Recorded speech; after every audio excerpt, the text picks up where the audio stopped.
me about, would I like to come to Tri-County 15 years ago and do corporate compliance.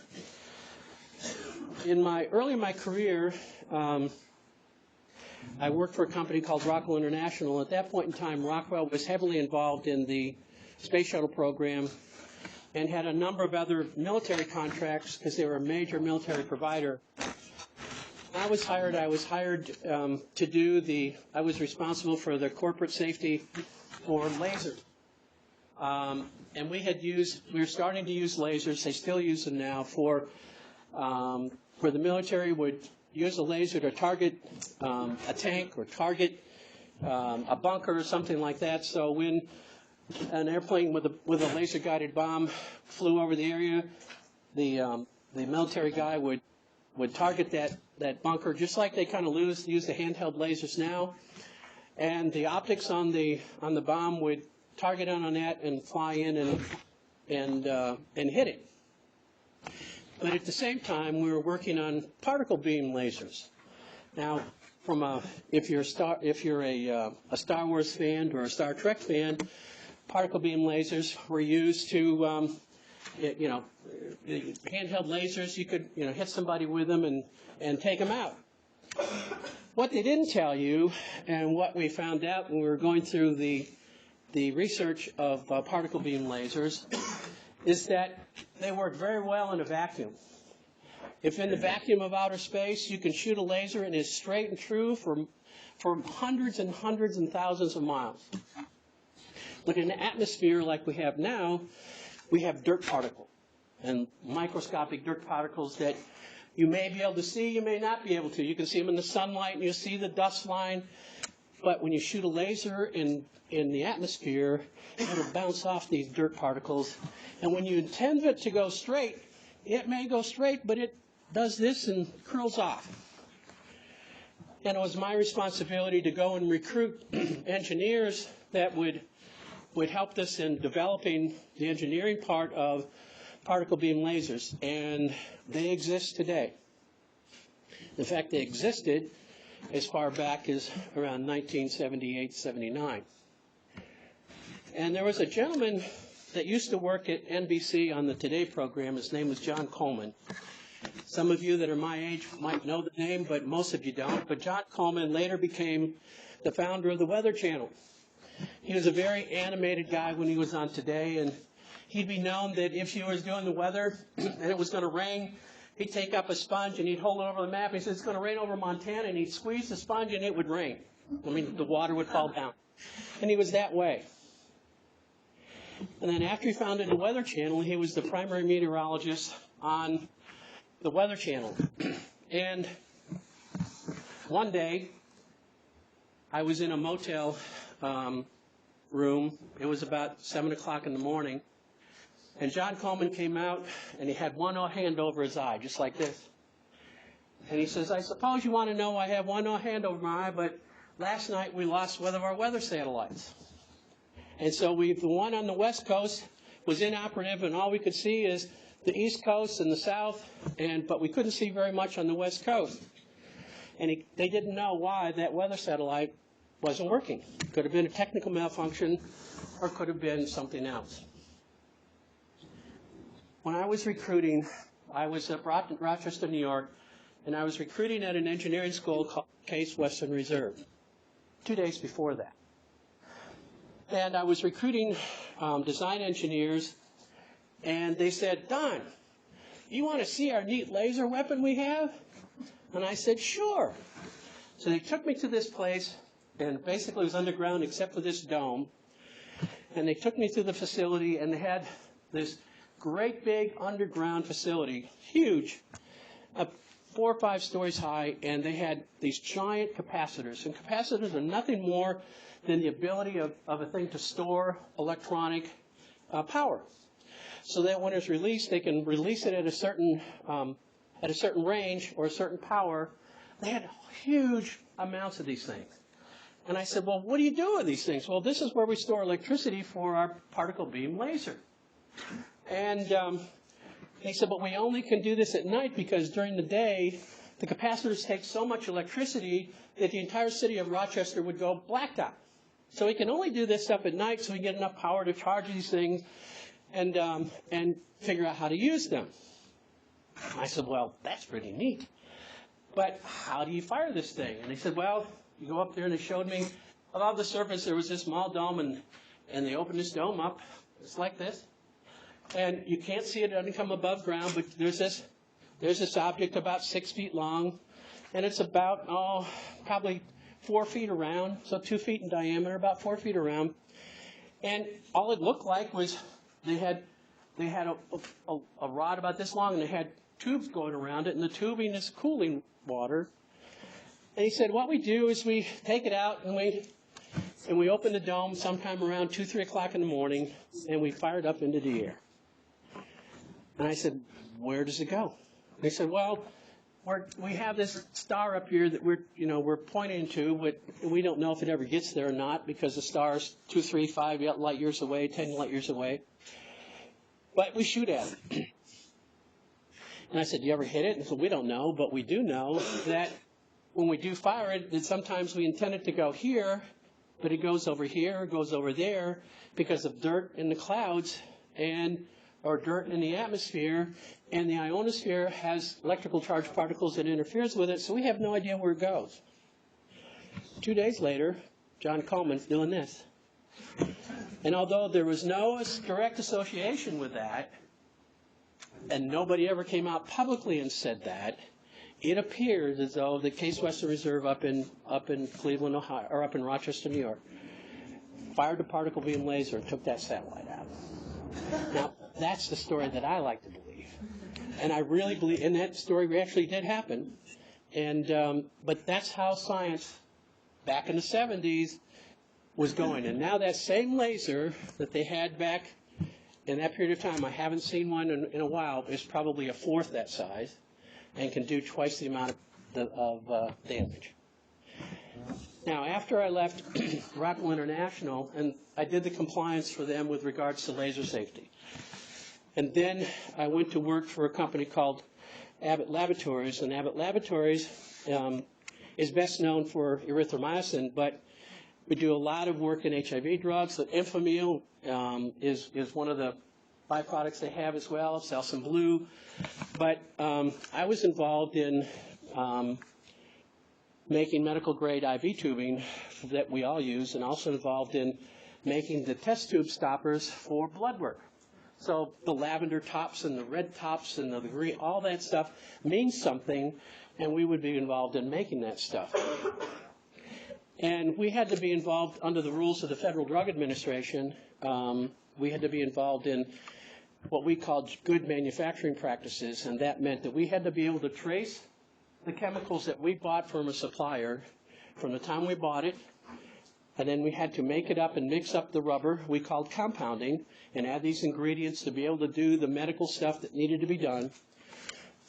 Through that process, to the manufacturing process, to the time we packaged it and shipped it out to whoever needed to use it, we had to be able to track that and make sure of where all that was, who did the manufacturing, who did the inspection, who did the packaging, all that had to be accounted for, and then what kind of training they received to make sure that the training they got was the appropriate training. All that had to be documented. So if the FDA came in one day and did a recall, and by the way, Abbott did have one, but Merck had several others, they could shut you down. So I had to be involved in good manufacturing practices to be able to document the training, the documentation and recording of all the things that happened for your medical grade tubing, IV tubing, and test tube stoppers and other things. And from there, I went to work for a company that made the fiber that went on the space shuttle for around the solid rocket boosters and underneath the space shuttle. And all that insulation material is rayon fiber. Same kind of rayon you wear in your clothes. And what they do in that process is they take that fiber and they spin it out and it looks very much like a bed sheet, a little bit thicker, a little bit denser, and they stack it on top of each other, hundreds of layers thick. And they put it in a press and they squeeze it.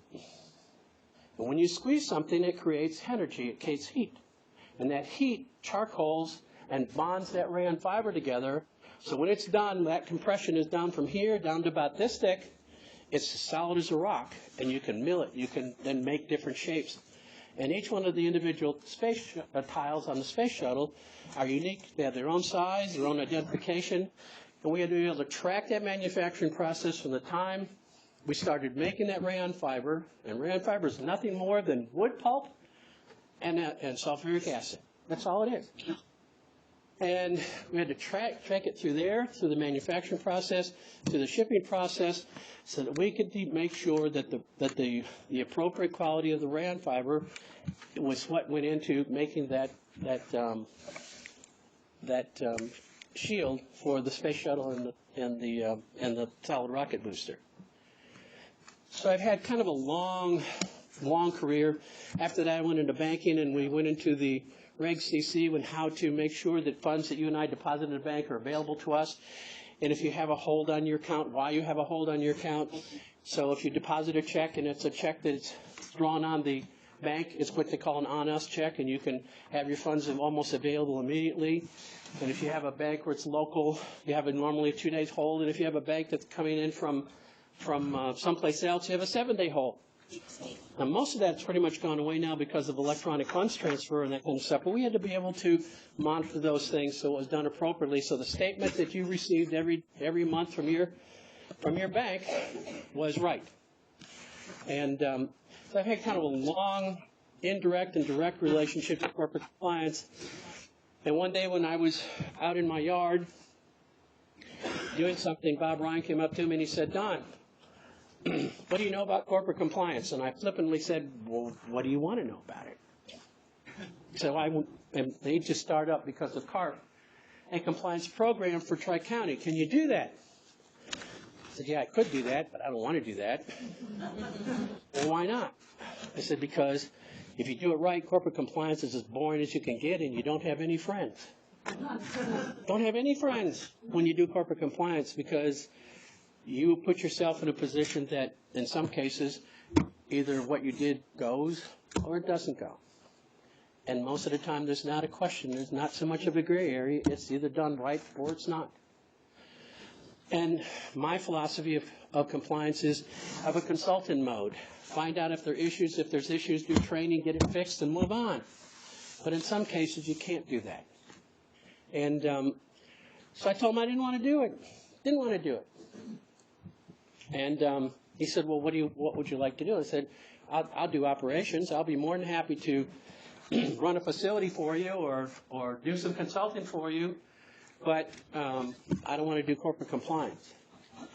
And make a very long story short, the job that he was going to have me do from an operational point of view, just like so many of you in this room, he promoted from within. Hired an individual from within to do that job, and he came back to me and said, "I can't do corporate compliance, but I can't do this operational job, but I can do corporate compliance. Would you reconsider?" And I did.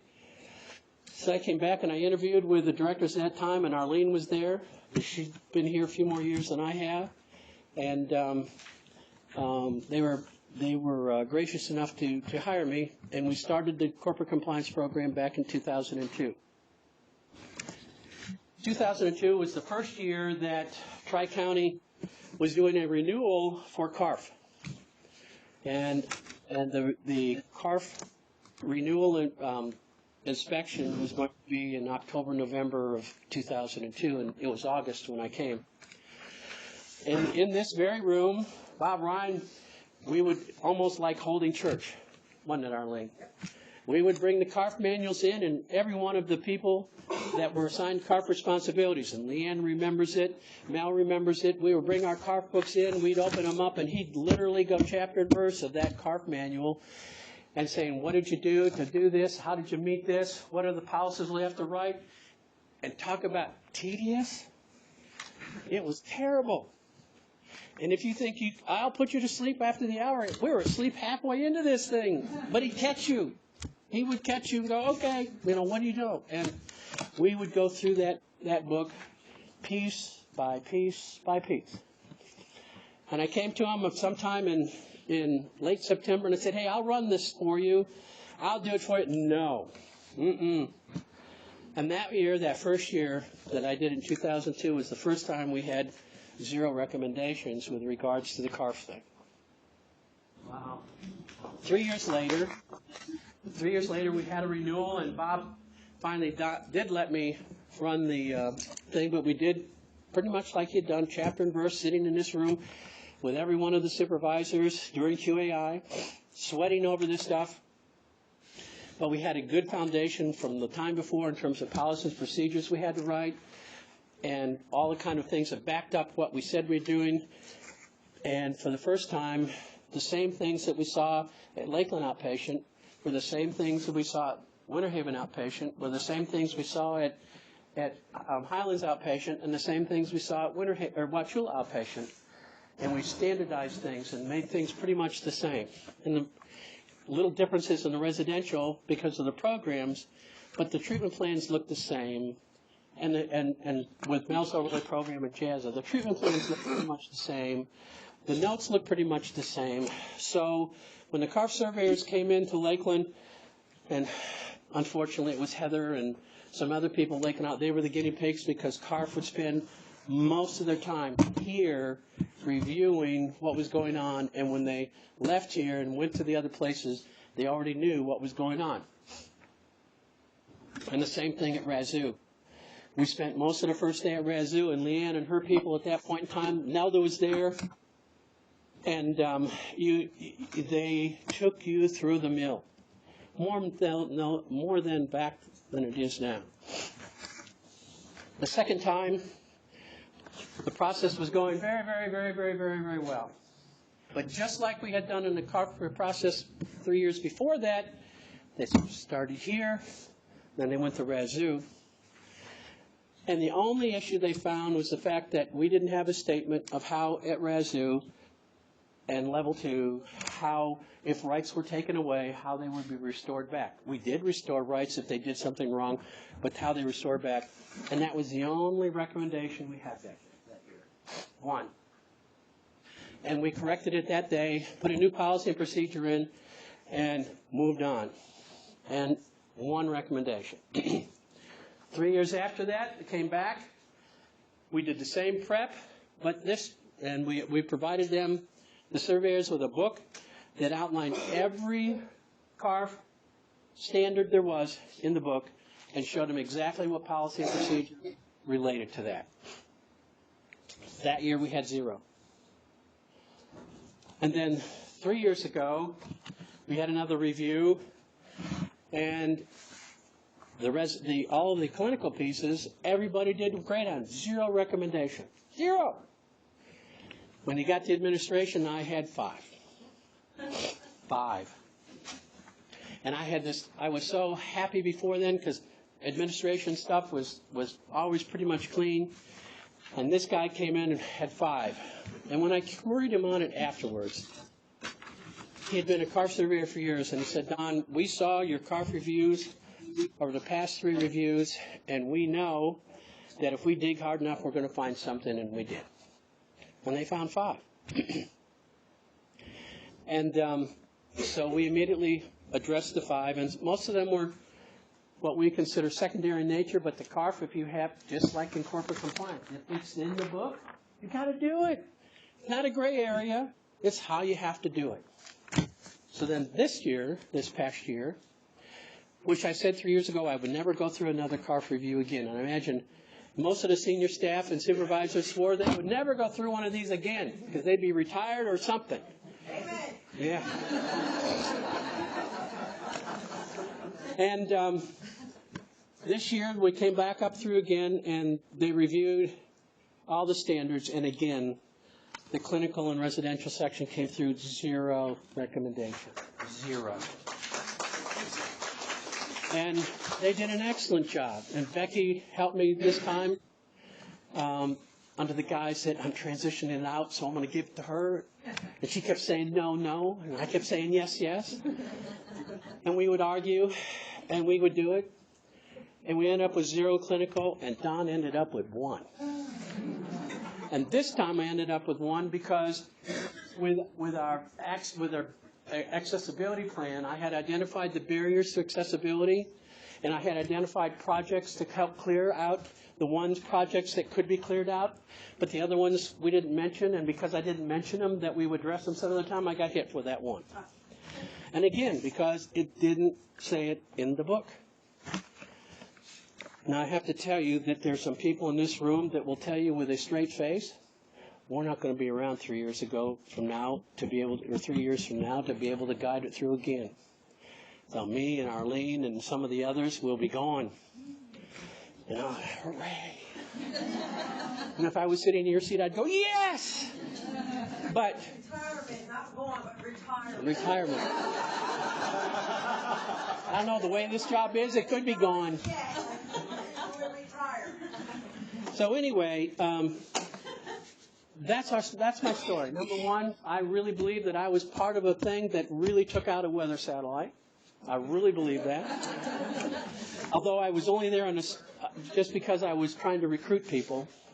But and then how we get to where we are, and as Bob told you in orientation today, we're in the top 2% of all CARF-related agencies. And Bob's been a CARF reviewer for probably 15 years. He was his reviewer when I came in, so he'd been for 15 years or better.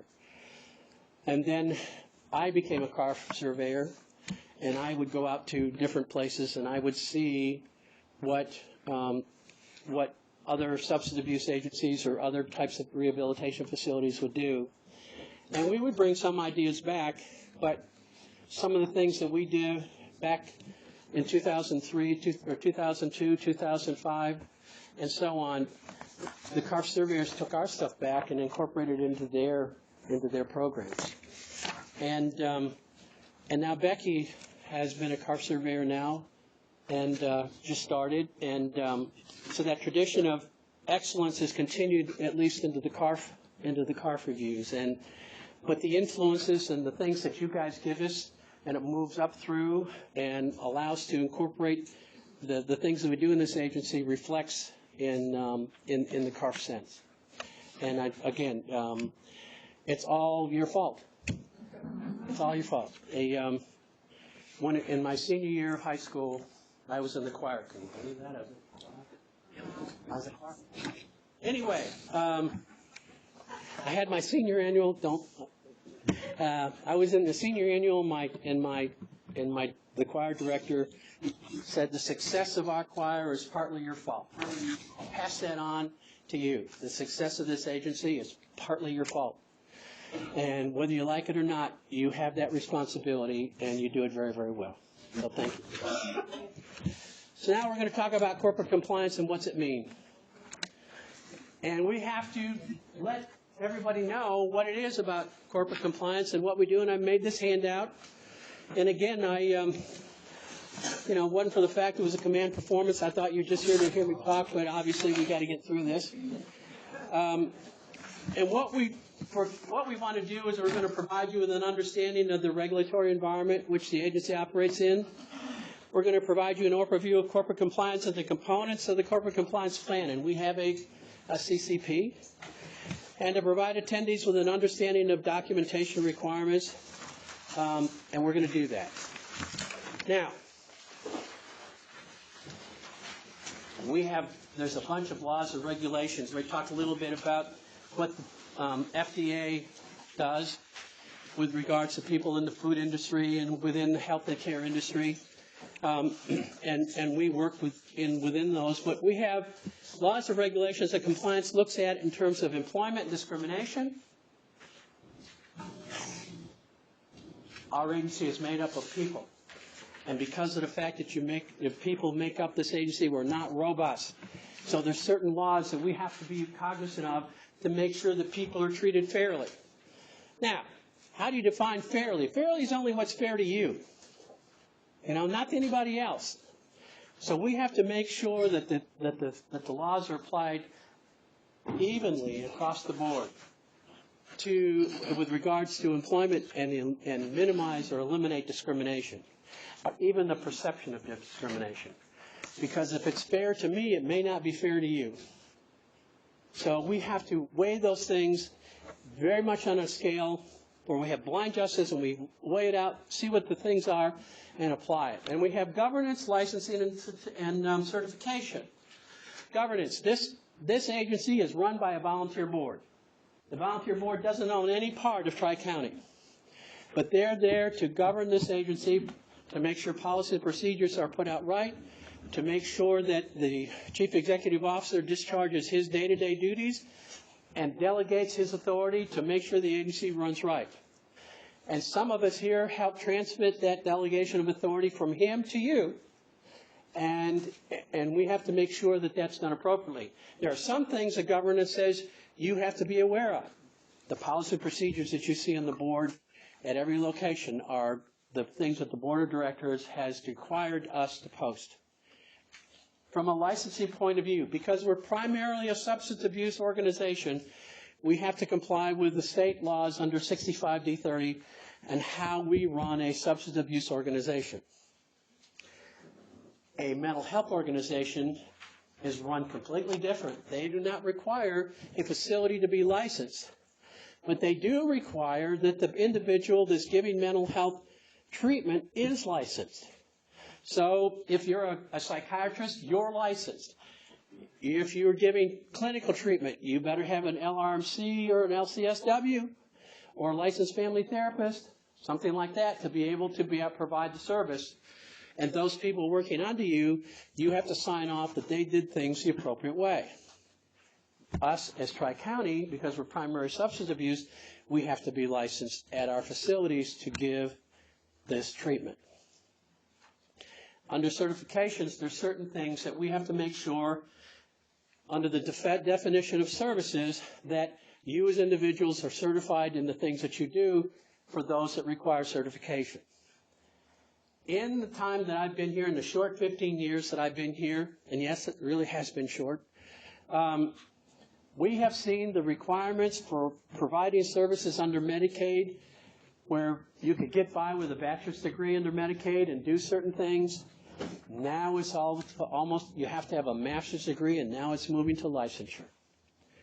And it continues to get more stringent all the time.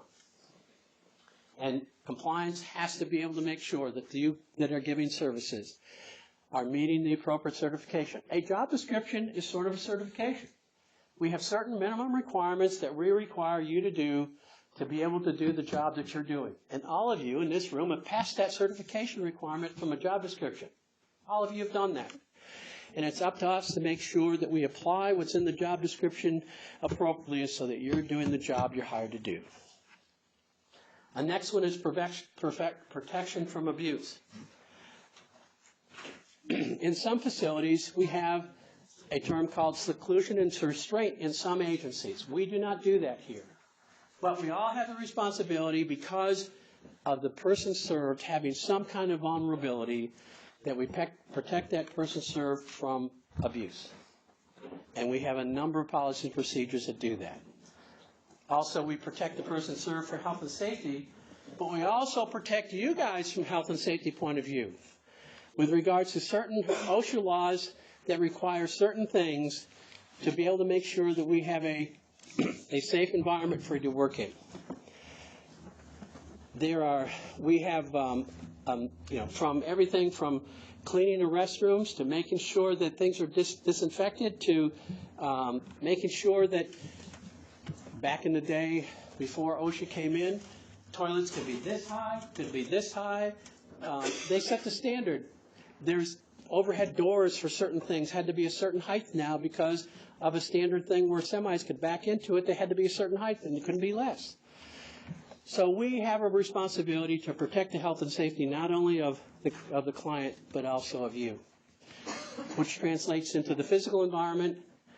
And then we look at the service provisions that you're doing. Is it within what we describe in terms of what we call a service activity description? And Becky and others help write those things, but the JASA program, detox program, outpatient programs in terms of assessment, case management, intervention, all have a description of what that service is, who's qualified to provide it, and how we're going to do it. And we have to make sure that the things that we send to Central Florida for for them to give us the money to do that stuff, we are doing what we said we're going to do. And then finally, and most people would see this as a big one, but billing and reimbursement. In the 15 years, or almost 20 in Arlene's case, what we bill for versus what we say we do was not a big deal back then. We could submit a bill for, if we had a contract for $120,000, every month we could submit a bill for $10,000 and not really get questioned about it. But now we have to have data that backs up for every dollar that we bill, we have to have an appropriate corresponding documentation. And we have to make sure that that is appropriate. Because if it's not, and we don't have a document to support that bill, we're not going to get paid. Now, most everybody in this room that I'm looking at, with a couple of exceptions, provides billing services for this agency. And I have to tell you thank you. Because without you, I wouldn't be here. If you didn't do your job the way you needed to do so we could get billed, not only would you not get reimbursed, but the money that you make wouldn't pay for me to do what I do. And you go, well, that's not a bad deal. You wouldn't need Don anymore. But it really is a big deal from the standpoint that you that are providing direct services or case management services, without you doing what you do and we support what you do with the proper documentation, most of us in this room wouldn't be here. And then most of us couldn't do the things we need to do to make this agency a better agency. So how neat it works together. Without you doing the proper services, I wouldn't be here, but I help guide to make sure that I can deal with those people on the upper levels to tell them to shut up or get bent or, yes, we did it right. All right. Now we're going to talk about other laws and regulations. To comply with the laws and regulations, the agency develops policies and procedures, and we develop standard practices. And all of you are pretty much familiar with those. What is corporate compliance? It's a long-term commitment by an organization to conduct business in a manner that promotes compliance, continually monitoring for compliance, and create systems that allow to be responsive to the changes in a regulatory environment. I'm going to give you an easy explanation for that. The Board of Directors requires us to hire an outside auditor to look at our bills and our policies and procedures to make sure that what we do and what we say we do, we actually are doing. And that is part of the arm that helps assure that we're monitoring for the compliance and we have a system to be able to be responsible to the changes in the regulatory environment. Here's a new change that's going to be coming in shortly that you may not be aware of. Just found out about it 10 days ago or less. We all know about confidentiality laws of 42 CFR Part 2. And we all know about HIPAA. And we all know about the fact that HIPAA and 42 CFR Part 2 are different in some cases. And we've applied, and the state's required to provide that whatever is the most stringent law, we have to comply with.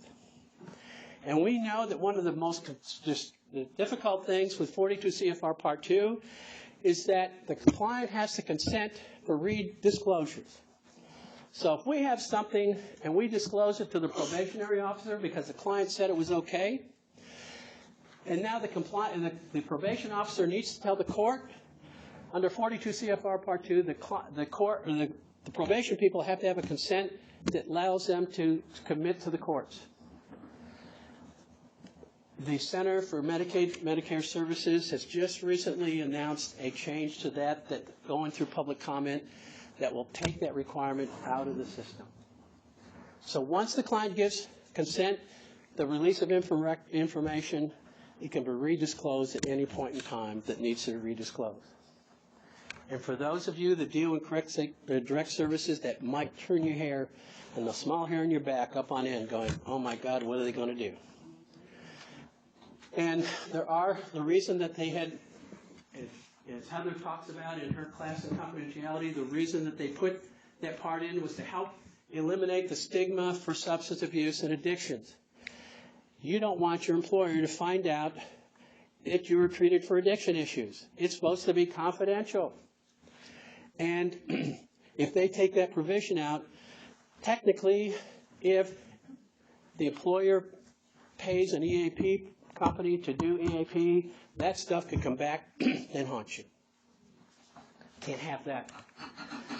And my issue with it is, when they open that door, what are they going to do with HIV?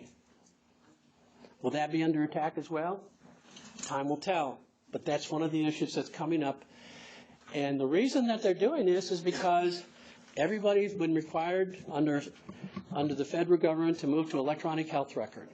And the biggest boondoggle they have was sharing health information, whether it's from a hospital to an insurance company, whether it's from a doctor to a hospital or doctor to doctor. If they're under treatment, under substance abuse treatment, is that provision of the Substance Abuse Act. And if they can modify that or change it in some way, what's the reason for people to go get treatment? And so we'll have more discussion about that, but that's one of the changes that potentially is coming up. We've had some regulatory history. We talked a little bit about 42 CFR Part 2, the Health Insurance and Portability Act, 1996.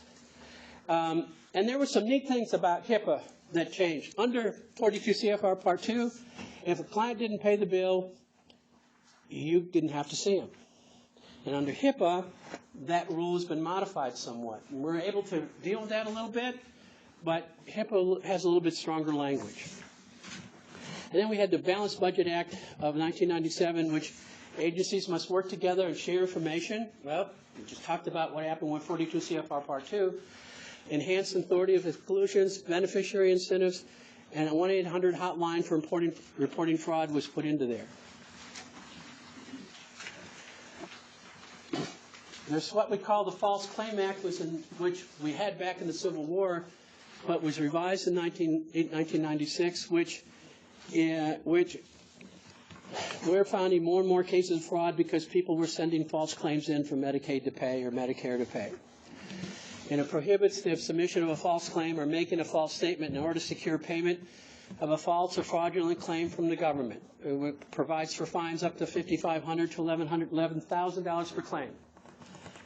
When I was living in Virginia, working for the company that provided the stuff for the heat shield for the space shuttle, there was an ambulance company that was billing Medicaid for transporting of individuals between the hospital and the home, and they were sending in false claims to the point that they had $11 million of claims in 1 year. And they caught them. And under the False Claims Act, they put them out of business, number one, but number two, there was a heck of a lot of payback that they had to do. Whether or not they all got their money, who knows, but this is what puts teeth behind those kind of things. And then we had the Deficit Reduction Act back in 2006, which policies and procedures are now a requirement of all applicable Medicaid service providers. So all the things that we do now, we have to put in writing. There's an emphasis on fraud detection and prevention. We have had situations, people, where we had to go back to counselors, and if they didn't document it right and we had to bill Medicaid, and we did, we either have to go back and withdraw the claim, or we had to report ourselves for submitting a false claim. And we have done that several times. Not more than 5, but less than that. And you have to do it. You have to report it. And then you have to tell them what you did. And then we provide training and education to staff regarding false claims, the requirement for protection of whistleblowers, encourages the state level quitum actions under false. In other words, if you report, you self-report, you're not going to be fined, but you're going to be expected to report what you did and how to correct it. And then enforcement of state Medicaid laws and regulations expected and required. These are all neat things. The bad thing is that the people that come and review our Medicaid claims, if they find an issue, they get paid for it. So they say, wow, Tri-County has to give a give back of $1 million.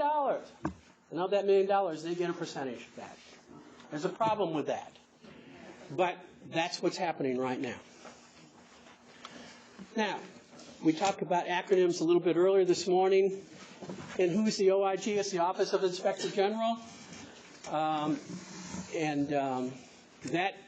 normally most agencies federal government, state government, county government normally has an Office of Inspector General. They're supposed to be the independent arm that reviews and looks at practices. And then Health and Human Services, that's federal arm. Center for Medicaid Services. Actually, it's the Center for Medicaid Medicare Services. Department of Justice is DOJ, Federal Bureau of Investigation, and the Florida Office of Attorney General, Medicaid Fraud Control, and the Florida Office of Medicaid Inspector General. All those people have the potential of dealing with us at any one time. And with the exception of, in my career, I've not dealt with HHS, but I've dealt with every one of those other ones. When I worked for, when I ran a bank in Washington, D.C., I got a call one day. Do you know a gentleman by the name of Anthony Satariano? I said, yes, I do. Do you know where he is right now? Well, yes, he's supposed to be at one of our branch offices looking at something. Can you get him for us? Sure. So I called the branch. He had just left for lunch. So the FBI called me back the second time, and I said, hey, can you describe Mr. Satariano? And they described him to a T. It was almost like they lived with him. And Mr. Satariano was divorced, so I knew it couldn't have been his wife. And they described him to a T. I said, why are you looking for him? He said, have you ever heard of a company called International Resource Services? I said, no, I've not heard of International Resource Services. So your bank just sent a wire transfer to International Resource Services in Philadelphia, who in turn turned a wire transfer to International Resource Services in Detroit, who in turn turned a wire transfer to International Resource Services in Columbus, Ohio. But you did it under the acronym of IRS. Don, you didn't sign the bank transfer, somebody else did, but that CFO was defrauding our company and wired money out, and FBI was after him. He ended up going to Malta, and there's no extradition in Malta. And we would call him on the phone and talk to him and say, Anthony, why did you do this? And he knew that they couldn't extradite him. Left a daughter back here, but he ended up taking several $100,000 and of our money. But dealing with the FBI, you don't want to do that. I still expect a phone call from them telling me that they caught him, and I have to go and testify. But interesting times. The False Claim Act, the statute prohibits knowingly presenting or causing to prevent a false fraudulent claim, knowingly making it or using or causing to be made a false record or statement to obtain payment, conspiring to defraud the United States by getting false claim. The block grant funds that we get from the state come from the feds. And if we do something from a false point of view to take money from the block grant, we automatically fall under this. And that's big time stuff, and we don't want to do that. Knowingly you making or using or causing to be made a false record or statement to avoid, conceal, decrease an obligation to pay or transmit money or property to the government. In other words, presenting a claim that the person knows or should have known is false. Presenting a claim for services not provided as claimed is false. Upcoding. Anybody know what upcoding is? Mm-hmm. Pardon. Okay, Kathy, tell me what upcoding is. Right. You had a bill for, let's just say, providing a consultation, and it paid X amount of dollars, but you upcoded it to treatment, and it paid more. That's upcoding. Our current governor knows about upcoding. Our current governor knows all about upcoding. Presenting claims for physician services not provided by the physician. Violation of anti-kickback legislation. Anti-kickback is where we called it back in the day when I was growing up, and the DJs of the world on AM stations were playing all these records, and the record company was providing them a kickback for playing it more than once or twice during the hour. And that anti-kickback said you couldn't do that legislation. That's what happened back then, and it still goes on today. Contracting with someone excluded from the federal health care program. and inducements to referrals or recipients of service. Common examples is billing for service once provided. We talked about that. Billing twice for the same service. Our governor knows about that. False claims penalties. The statute has teeth or provides triple damages for civil penalties. Provider, employee of individuals can face criminal prosecutions. Fraud, misrepresentation or admission, concealed, calculated to deceive, and abuse, performing acts that are inconsistent with acceptable business practice. You go to ethics class, Becky will tell you all about those kinds of things and what we need to do to make sure we stay on the positive side of ethics. No innocent errors. Innocent errors. No civil or criminal penalties. And like I said, I have personally called the Office of the Attorney General and reported that we had a counselor that didn't document something and we billed for it and we had to take it back. That particular individual left Tri-County just before I called and went to work for somebody else. And the office of the Attorney General's office called that other employer and he was let go. His days for running in behavioral health in sort of state of Florida ended.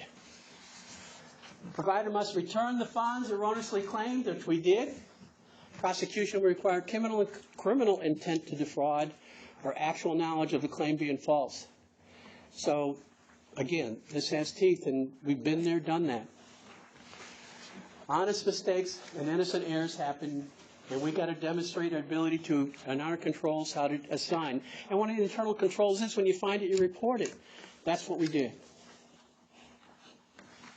There's protection and safeguards where the agency policy procedures and practices help set in certain procedures to do certain things. And we hire the staff that are educated and qualified and trained. We communicate between management, billing, and program staff. Bob talked about the open door policy before most of you came in. We have internal controls through compliance, and I have internal auditors. Jaron over here. Most of you don't know Jaron, but you will. If you haven't already, your counselors do. He's the one that sends the updates to your counselors about what things need to be addressed from their notes. And let me tell you, people, it's working, and it's getting better. And it's going to help your supervisors in the long run. And we have auditing and monitoring activities. Some of the common mistakes we've already talked about, from not documenting to implementing unauthorized or expired treatment plans, service treatment plans lack specific interventions. Jaron looks at all that kind of stuff. And billing without service documentation. Central Florida will not let us bill unless we have the appropriate service documentation to do that. If we submit for 100 units of bills, but the documentation only shows 90, we're only going to get paid for 90. And if it wasn't for people like Jennifer LeMay and Erica and Heather's group out of Credible to help find those things, and Tina, and Bob's expectation that we're going to be 100% every month for data versus billing, and we do it. And I can tell you there's agencies in this county that do things for Central Florida that their billing rates are in the high 70s to low 90s every month. They don't make 100%, but this group does. And considering the fact that we have 64 different measurement parameters that we have for Central Florida, 64. We're one of 3 agencies that have 64 documented outcomes that we have to look at. And other agencies in this county have 33, and they can't make 100%, but you guys do. That's excellent. Code of conduct, we've talked about that.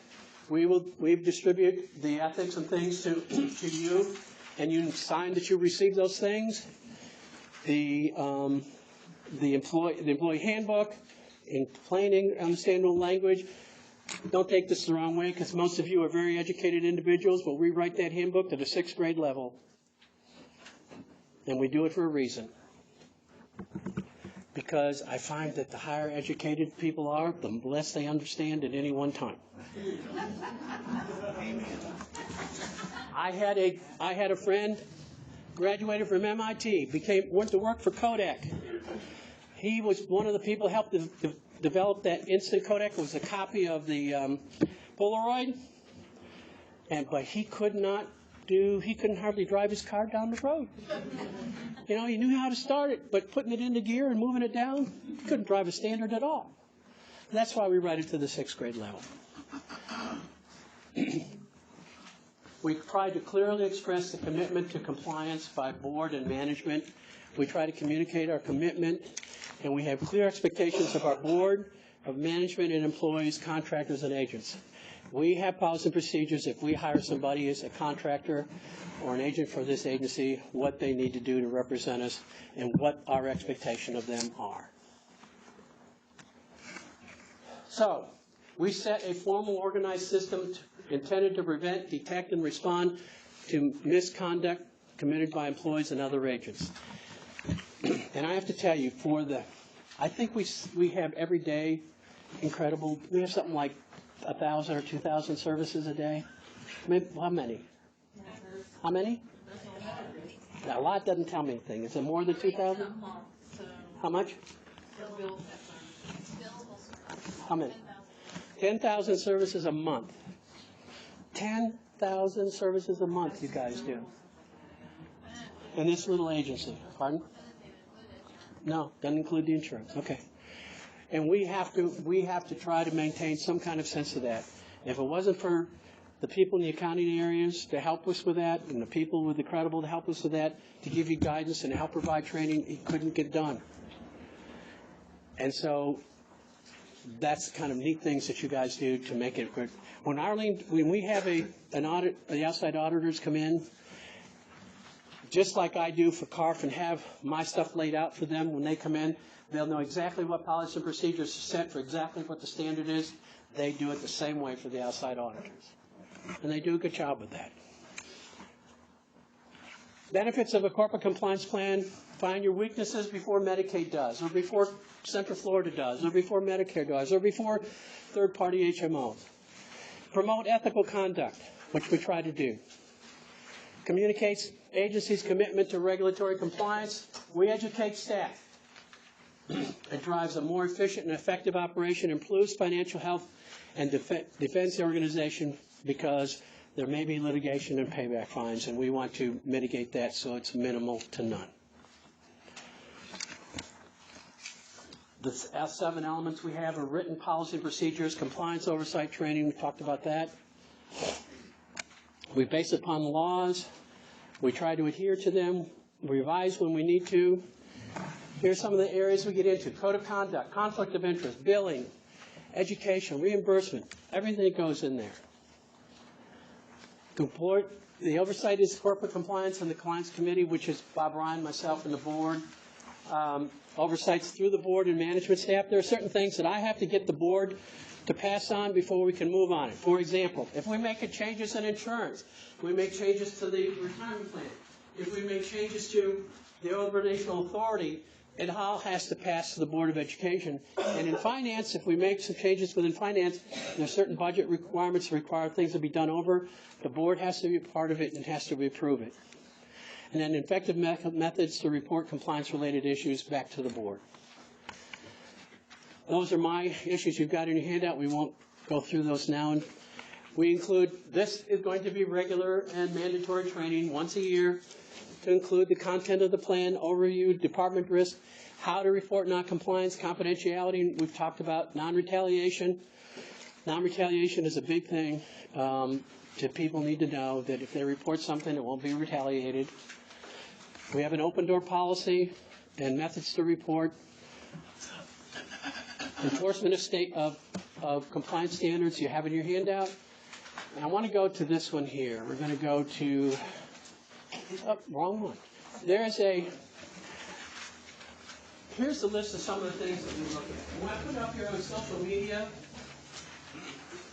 if you go to apply for a large company, and I'll just use Publix as an example, if you'd apply at Publix, one of the questions they ask you is, give me your passwords to your Facebook and other social media things that you're on so we can check what's in your accounts. And if we don't like what you put in there, we're not going to hire you. That's why you need to be aware that if you put something on Facebook, it's there for everybody to see. And if they copy it, it's there in perpetuity. standards of conduct for third parties, contractors, those kind of things, protecting confidential information, third parties controlling the risk. I have a contract with a third party to do lawns here. They have a certain requirement they have to do, no more and no less, so they don't get involved in things inside this building. They're told they can't do that. We talk about global data privacy. The high-tech version of HIPAA is under all kinds of scrutiny. And this agency, even though we're small potatoes by anybody's imagination, we still have to be concerned with global data privacy, and we do an excellent job with that. Financial integrity, records retention.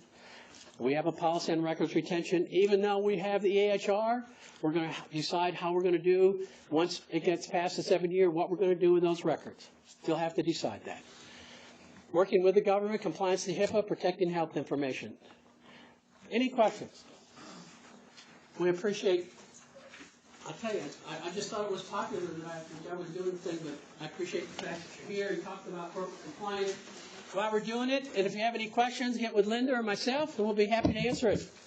But we're done. Thank you.